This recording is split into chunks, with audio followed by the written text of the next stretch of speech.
Hi guys, welcome back to my channel. Today I'm going to show you how you can exchange UCL Tournament Player Pack B in EA Sport FC Mobile 24. So before we start, I made this video is for beginner new into this game, still confusing how you can challenge the event and complete the quest so you can get ton of reward from it.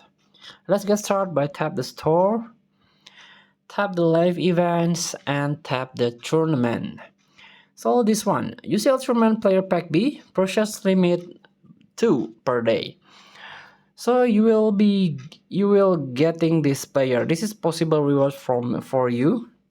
For example, you can get this Erling Haaland or Jude Bellingham.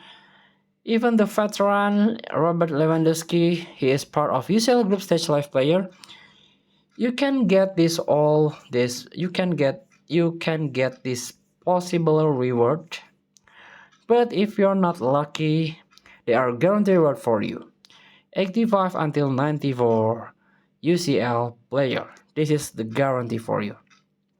You can do it in, or you can exchange this player. You can get this player by exchange with UCL token 700.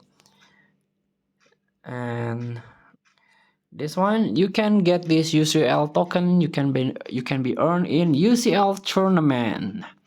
So play the UCL tournament and it will take your time, but it will be high reward, like high risk high reward. So play patiently. Thank you for watching. Don't forget to comment, like and subscribe, and also click thanks button below. Enjoy the game.